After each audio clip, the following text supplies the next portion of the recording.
Steroid चलते जी, बिना steroid के तो बंद ही नहीं होता था।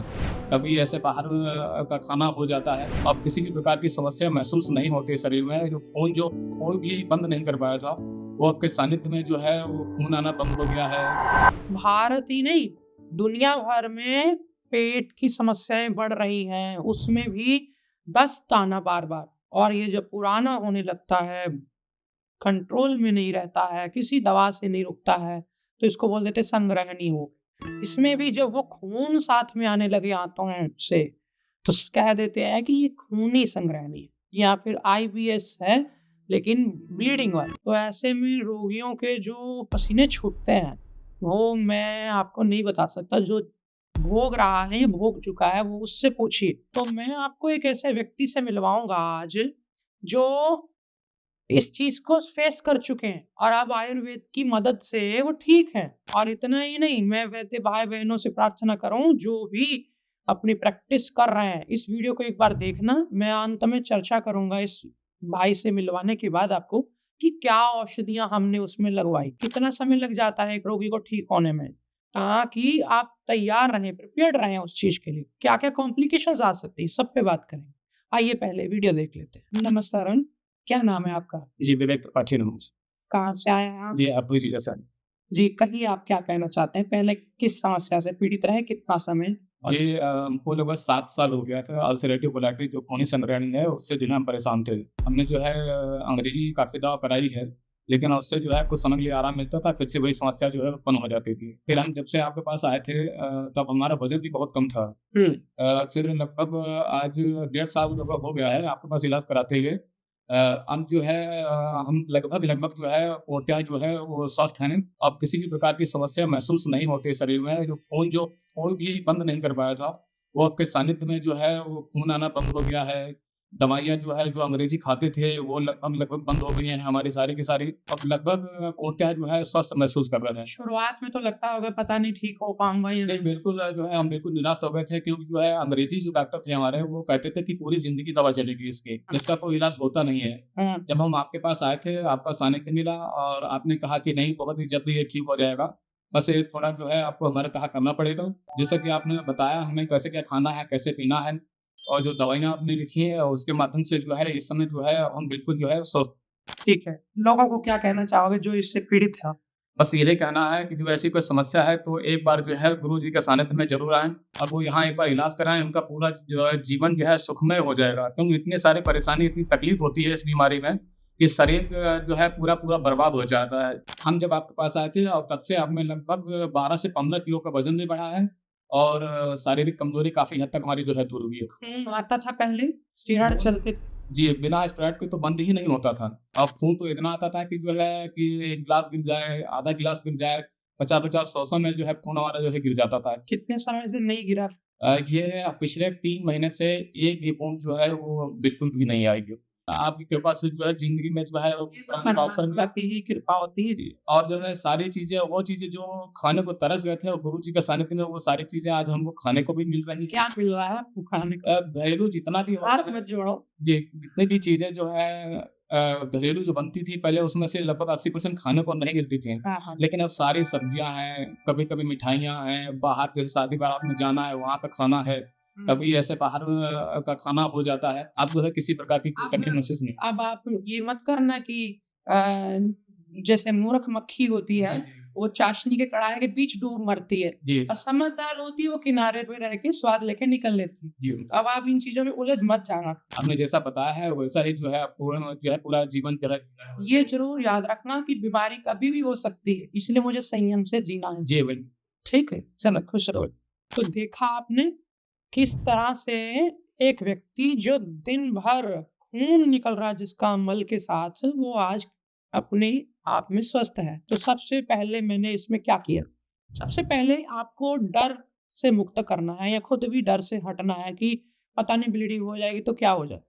आपको 3-4 चीज़ों पे मॉनिटरिंग रखनी है। वज़न तो नहीं ज़्यादा गिर रहा, एचबी तो नहीं ज़रूरत से ज़्यादा गिर रहा। जितनी ब्लीडिंग हो रही है, क्या मैं उतना डेली ब्लड नया बनाने में समर्थ हूँ? ये 3-4 चीज़ें आपने वैसे होते हुए देखनी है। फिर उसके बाद आप देखेंगे कि मैं ब्लीडिंग को कैसे रोकूँ? रोकूँ भी ऐसे कि अंदर से पीछे से पित्त का जो प्रकोप है, उसको शांत करूँ, लिवर की गर्मी शांत करूँ, ब्लड की गर्मी, खून की गर्मी शांत करूँ, ना कि मैं सीधा ही बस वहाँ पे मैं बंद लगाऊँ ब्लीडिंग पे। आप वहाँ बंद लगा देंगे यदि ब्लीडिंग पे, तो बीपी बढ़ जाएगा, कहीं और समस्या हो जाएगी।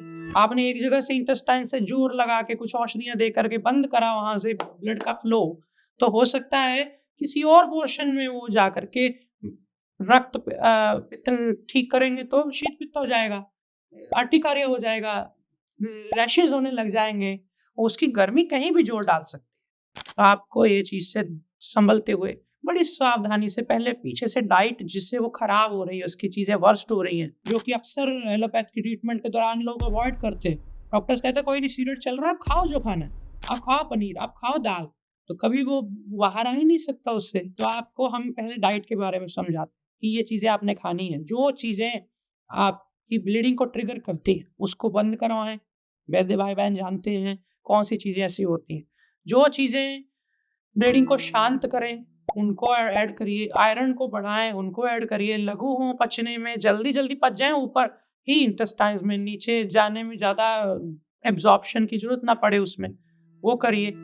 मल यदि शुरुआत में पतला है, तो पेशेंट को ये ना कहें कि मल बाँधेंगे हम, उसको बोलो पतला ही रहने दो। 2, 4, 6 महीने, 8 महीने अगर मल पतला आएगा, तो इंटेस्टाइन्स छिलेंगी नहीं, आंतें छिलेंगी नहीं वापस। पतला मल सरक के निकल जाता है, साफ हो जाता है। बार-बार मल आ रहा है अगर 4-5 बार तक, उससे कम ना करें। पेशेंट को कोई मल बाँधने की औषध ना दें। उसको बोलें कि जो 4-5 बार आना सही है। बार-बार आंतें खाली होंगी, बार-बार स्पेस मिलेगी आंतों को, हीलिंग जल्दी होगी। हफ्ते में 1-2 बार अगर पेट साफ हो गया, तो भी और अगर नहीं हुआ, तो भी थोड़ा एनीमा करा दें सादे जल का। है ना? हल्का गरम करके पानी ठंडा कर लिया। हल्का-सा आँसुओं के जितना गरम रह गया, थोड़ा-सा उसमें फिटकरी डाली, फिटकरी का भस्म, फिटकरी की भस्म को स्फटिका भस्म बोल देते हैं। डाल दी 1 चौथाई चम्मच, डाल करके वो 2 गिलास पानी को, उससे एनीमा दिला दिया पेशेंट को और वो सारा उसके 10-20 मिनट बाद वो दस्त करेगा। तो वो पूरा पेट उसका एक तरह से अब क्लींस हो गया। मल की बदबू, आंतों में लगा हुआ मल नीचे से साफ हो गया। अब फिटकरी ब्लीडिंग को भी रोकती है, तो आपने उसका भी फ़ायदा ले लिया। फिर उसके 10-20 मिनट बाद, थोड़ा 10 मिनट बाद आप छाछ 2 गिलास लेकर के, पतली कर ली 1 गिलास की 2 गिलास बना ली, बिना नमक, बिना मीठे के बिल्कुल ताज़ी मीठी छाछ, मक्खन निकाल के दही में से जो बचती है नीचे, उसको आपने छान के कपड़े से बिल्कुल घी, चिकनाई कम करके उसमें, फिर उसको आपने उसमें पानी बराबर मिला के एनीमा दे दिया। तो ये 2 तरह का एनीमा हो गया। पहले वाला जो था वो भी एक तरह से शोधक एनीमा था और या यूँ कहो कि विरेचक एनीमा था। दूसरे वाला संशोधक हो गया, पौष्टिकारक भी है ये। तो दोनों एनीमा आपने हफ्ते में 2-3 बार देने हैं। ये आपने करना है और उसके साथ-साथ रसौंध, रसवंती बहुत अच्छी कंपनी की जिसमें मिट्टी और दूषित तत्व ना हो, बिल्कुल प्योर, वो दीजिए 500-500 मिलीग्राम दिन में 3 बार। भोजन से पहले भी दे सकते हैं यदि ब्लीडिंग लाल रंग की आ रही है। लाल रंग की ब्लीडिंग का मतलब है कि आंतों के आखिरी छोर में कहीं जख्म है। काले रंग का मल आने का मतलब है कि आंतों के मध्य में कहीं ब्लीडिंग है और आधा काला, आधा हाँ, पीला इस तरह से आता है तो कई बार ये माना जाता है कि कभी-कभी ब्लीडिंग होती है, कभी-कभी नहीं होती। तो आपने इस तरह से उसको रसौंठ दे दी और फिर भोजन के मध्य में यदि खाना पचता नहीं है तो भोजन के मध्य में तकरा-सा दिए, थोड़ा-थोड़ा, 4-4 चम्मच तीनों टाइम और फिर भोजन के अंत में उसको दीजिए प्रद्रांतक रस लो, साथ में दीजिए उसको रोहित का रस 4-4 चम्मच, लोध्रासव 4-4 चम्मच और अगर आपने उस फ़ॉर्मूला को इम्प्रूव करना है, माने उसकी आंतें बहुत कमज़ोर हो गई, पतली हो गई, गुड़-गुड़ की आवाज़ें आती हैं, तो उसको और सॉलिड करना है दवाई को, तो थोड़ी बिल्वादी गुटिका एक आध डालो और फिर और इसमें अगर आपको पता है माइक्रो न्यूट्रिएंट्स कुछ तत्व ऐसे चाहिए शरीर को, जिसको कैल्शियम कह देते हो, मैग्नीशियम कह देते हो, दाँतों का भी बल बढ़ाना है, तो ऐसे में परद्रांतक रस लो, बिल्वादी गुटिका इन सब के साथ एक गोली और लगा सकते हैं और वो है प्रवाल पंचामृत रस। प्रवाल पंचामृत रस 250-250 मिलीग्राम सारी गोलियाँ। तो ये सारी औषधियों को एक साथ लेना है, बराबर आँसुओं की जितनी मात्रा उतना ही पानी मिला के 1-2 चम्मच ज़्यादा ही रखें। तो आप इसको भोजन के अंत में, पतला व्यक्ति है तो तुरंत, सामान्य है तो 15 मिनट, 20 मिनट में और मोटा है तो 30 मिनट। आप दे सकते हैं। आप देखेंगे तीनों टाइम देना है, क्योंकि अगर ऋतु चल रही है शरद, हेमंत, शिशिर, वसंत, तो ये तीनों टाइम दीजिए। ग्रीष्म चल रही है, वर्षा चल रही है, तो 2 टाइम भी दे सकते हैं। और जो बीच का समय बचे फिर उसमें कोई बिल्वादी लेह्यम या फिर कोई बेलगिरी चूर्ण इस तरह से अलग औषधि लगाएँगे, तो औषधियाँ जब डिफरेंट जाती हैं, तो उसकी अधिकता भी नहीं होती। ये चीज़ आपने कर ली। सुबह-सुबह उठा के पेशेंट को थोड़ा लाल मेवा दिया जा सकता है, थोड़ा उसको जीरा का अर्क दिया जा सकता है, उसमें गाजवन का अर्क मिलाया जा सकता है, जो कि गर्म तो है पचने में, लेकिन ब्लीडिंग नहीं बढ़ाते। ये वेरिएबल बढ़ाते हैं, पचने में सुखोष्ण होते हैं, पचने के बाद वेरिएबल को ऊँचा करते हैं।